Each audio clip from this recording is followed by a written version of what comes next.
From the Front de Gauche, Alexandre Gonzales.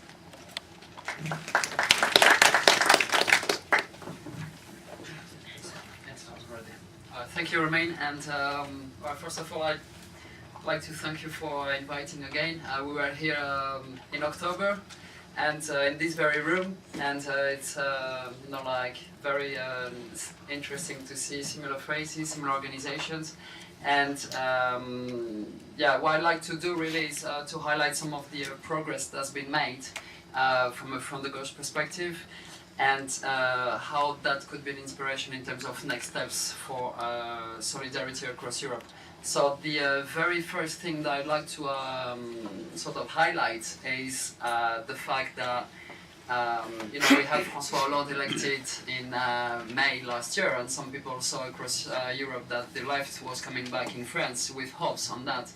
So I'd like to just mention some points that show that there's a coordinated kind of attack on the not only the EU but also in France, and just a quick reminder on the fact that the government of the Socialist Party has been agreeing on modernization, as they call it, of the employment rights and employment protection, meaning basically that there's less protection and there's less right for employees. Another point that's been very important is that the Front Gauche has been very strongly defending what we call the social amnesty, meaning that the Sarkozy years were criminalizing very much the social movements, and specifically people that were made redundant from big industries. And François Hollande, in his campaign, made kind of a commitment that he would arrange for an amnesty so that those people wouldn't be criminalized. But this law has been approved by the Senate, and when it came back to the lower house in France, the Assemblée Nationale, François Hollande just made sure that all the socialist MPs would vote against that social amnesty, so that's not happening either. On the same side, they are moving forward in terms of privatization, and we've got local elections next year, and the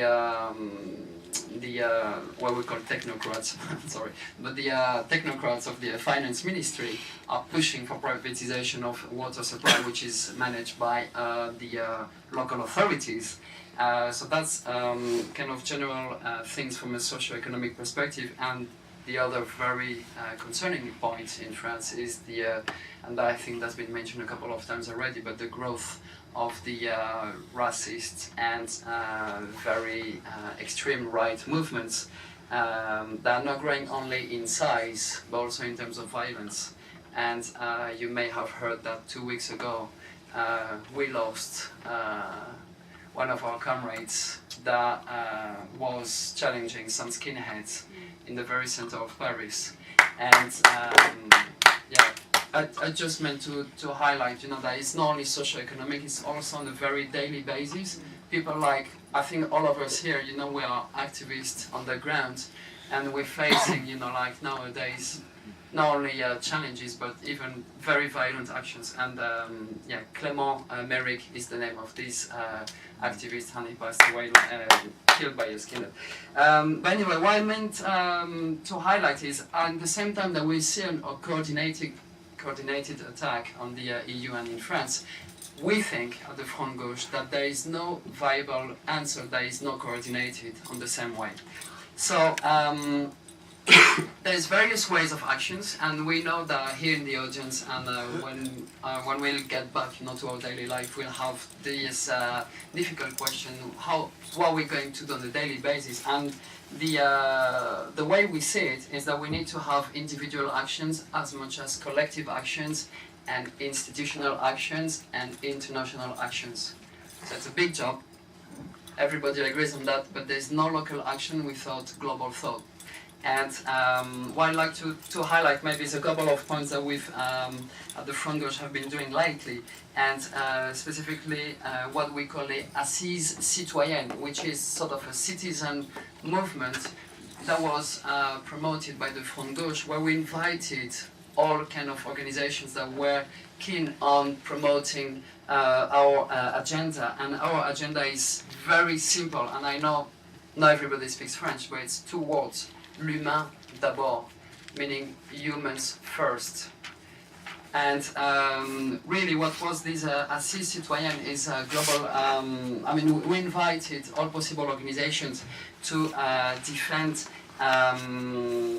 really this program, but that included trade unions, NGOs, different political parties, including the Socialist Party, including the European Greens, and on the international level, bear in mind that we had some successes as well with the cap on banking bonuses has been approved by the European Parliament, and the financial transaction tax has been approved, even though reduced. So our motto, further to l'humain d'abord, stands really in three lines: monetary sovereignty, popular sovereignty, and eco-socialism. So coming back to eco-socialism, I would like to sort of thank Romain to defend eco-socialism as well, because she came on March 15th to our Congress in Bordeaux, and this Congress has been so important because it said that eco-socialism is the very core of our message. And that has been reiterated 2 days ago when we had Corinne, who came, who's the person who's the sort of leader of the eco-socialist movement within the Front Gauche, coming over from Paris here. And now even though we defend eco-socialism, we're very well aware that it has to be on an international level. So for example, next week, we're doing a public meeting on eco-socialism in Ecuador, because we think that there's maybe in kind of an answer to your question, Andrew, how can we move forward? And I think Ecuador is a source of inspiration for us. So many other things that I like to comment, but I know we're short on time. So the very conclusion is now our next steps for us is fighting l'Europe américaine. So this free trade agreement that the European Commission wants to impose on us with Barroso, these are very campaign at the moment. So we are not defending, we're fighting obviously this EU-US treaty, and we have in mind that the next institutional fight is for the May 2014 elections.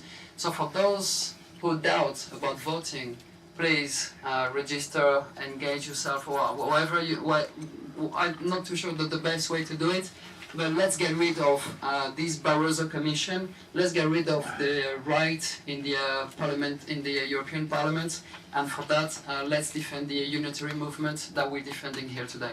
Thank you. Thank you very much, Alexandre Gonzales. Thank you good. And now I'd like to welcome, without any delay, Rachel Newton, who's chair, I think, of Greece Solidarity Campaign? Secretary, National Secretary of a Greece Solidarity Campaign. Thank you, Rachel.